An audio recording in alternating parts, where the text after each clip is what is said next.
የሰሜን ኮሪያው መሪ ኪም ጆንግ ኡን የሚሳኤል ሙከራ ሲደረግ መመልከታቸው ወታደራዊ አንድምታ ተሰጥቶታል። ሰሜን ኮሪያ ለመጀመሪያ ጊዜ ከሀገሪቱ አውዳሚ የጦር መርከብ ሙከራ ማድረጓ ደግሞ ትርጓሜውን ከፍ አድርጎታል። በቅርቡ ይፋ ከተደረገችው የጦር መርከብ ሚሳኤል አስወንጭፈዋል። የሀገሪቱን የኒውክሌር የመሸከም አቅም ያላቸው መርከቦችን ወደ ዓለም እያስተዋወቀች እንደሆነም ያሳያል። ኪም የሚሳኤል ሙከራው ሲደረግ ማየታቸው ብቻ ሳይሆን የሰጧቸው አስተያየቶች ስጋት መፍጠራቸው አልቀረም። የሀገሪቱ ማዕከላዊ የዜና ወኪል KCNA እንደዘገበው የቾ ሃዮን የጦር መሳሪያዎች የመጀመሪያ ምርመራ የተካሄደው ሰኞና ማክሰኞ እንደሆነ አስነብቧል። ኪም ከተመለከቷቸው መካከል ሱፐርሶኒክ ስትራቴጂያዊ የክሩዝ ሚሳኤል፣ ጸረ አውሮፕላን ሚሳኤልና አደየ መርከብ መሳሪያ ይገኙበታል መባሉ ተዘግቧል። ሙከራው ጠቃሚ መሆኑንና የመከላከል እንዲሁም የማጥቃት አቅም የሚያሳይ መሆኑን ዘገባው ያመለክታል። ሰሜን ኮሪያ በርካታ የክሩዝ ሚሳኤሎችን በምዕራብ የባህር ዳርቻ አቅጣጫ ማስወንጨፏን የደቡብ ኮሪያ ጦር ኢታማጆር ሹም አስታውቀዋል።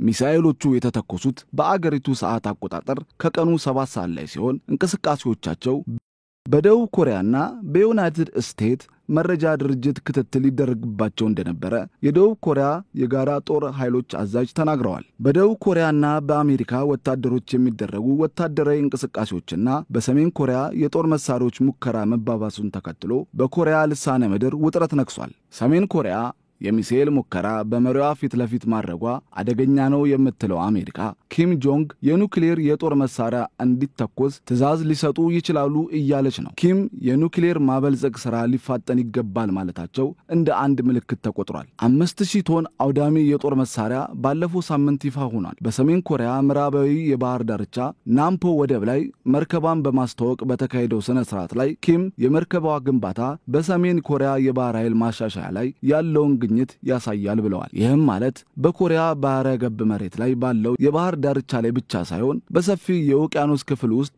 መስራት የሚችል ኃይል ማለት ነው። ሰሜን ኮሪያ በተለያዩ ጊዜያት የምታደርጋቸው የጦር መሳሪያ ሙከራዎችን በቅርበት የሚከታተሉት አሜሪካና ወዳጆቿ ሙከራዎቹን በስጋት ይመለከታሉ። ሰሜን ኮሪያ አደገኛ ተተኳሽ የጦር መሳሪያዎችን ከመሞከር አልፋ የኒውክሌር የጦር መሳሪያ ልትጠቀም ትችላለች የሚል የበረታ ስጋት አለባቸው። ሰሜን ኮሪያ በርካታ ወታደሮች ከሩሲያ ጎን በመሆን ዩክሬንን እየተዋጉ በመሆናቸው ወደ ሌላ ውጊያ ለማምራት አያቅታትም ይላሉ። አሜሪካና አጋሮቿ ሰሜን ኮሪያ የጦር መሳሪያዎች ሙከራዎች ወደ ሌላ ግፍጫ እንዳይከታት ይሰጋሉ። በሙከራው ወቅት የባህርን ኃይለኛ የማጥቃት አቅም ያላቸው የጦር መሳሪያዎችና የመከላከል አቅማቸውን የተመለከቱት ኪም ጆንግ የባህር ኃይል የኒውክሌር የጦር መሳሪያ ከታጠቁ ይበልጥ የማጥቃት አቅም እንደሚፈጥርላቸው ግምታቸውን አስቀምጠዋል። ይህንን የሰሙት ምዕራባውያን በሚሳኤል ሙከራው ኪም መገኘታቸው አማራጭ የማጥቃት ዘዴዎችን እንዲያማትሩ አድርጓቸዋል በማለት ስጋታቸውን ጨምረዋል።